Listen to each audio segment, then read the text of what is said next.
Hi, so I'm Charlie Porter, and for Project 1, I did problem 32 of the Rhind Mathematical Papyrus, which states a quantity, it's 1/3, and it's 1/4, added together become 2. What is the quantity? So the first thing to note is that it is a word problem, which is typical of Egyptian mathematics, and also it's clearly a teaching problem. It could have practical real-life implications, like, for instance, we'll say that this is 3 workers, a foreman, a scribe, and a manual laborer that did some project and they got a value of 2 out of it, and these are their shares that they're going to get.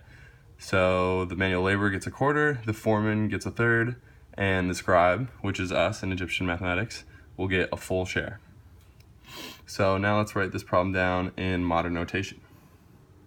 So a quantity, x, plus a third of a quantity plus a fourth of the quantity equals 2. Alright, now Egyptians actually used unit fractions, so that means they only used numbers where it was 1 over some denominator, and 2/3 was the only exception to that. So let's write it down in Egyptian mathematics, and I'll show you how we'll denote the unit fraction by having a bar over the number. So like that equals 1/3.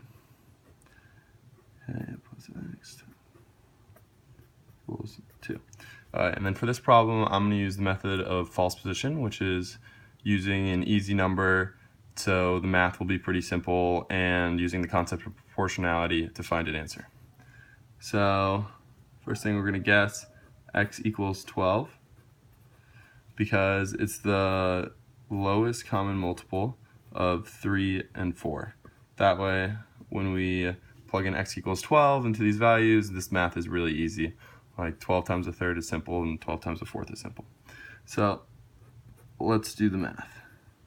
So we'll get x plus x times that will equal 12 plus 12 times 1/3 plus 12 times 1/4. So that's going to be 12 plus 4 plus 3, and that equals 19. So for our answer, we need to get 2, and we ended up with 19. So we use the concept of proportionality. So we need to get 19 to 2. So we'll times this number, 19, times 2, and then the unit fraction of 19, 1/19, so that this value equals 2.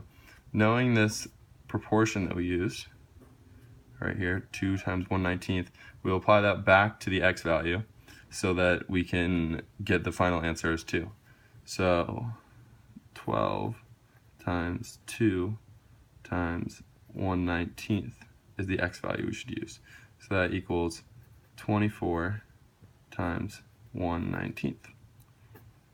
Alright, now we'll plug in this x value and check to make sure that 2 really is the answer.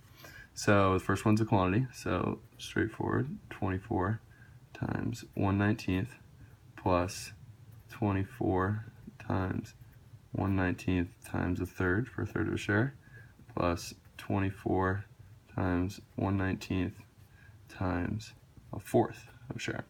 So when we do this out, we can take out the 1/19 and multiply. So 24 times 1/3 is 8, plus 24 times 1/4, which is 6. So this equals 1/19 times 38. So clearly 1/19 times 38 equals 2, so we got our answer. So if this was the real life problem and we had just finished the project, the manual laborer would get a payout of 6, the foreman would get a payout of 8, and us, the Egyptian scribe, would get a payout of 24. Thank you.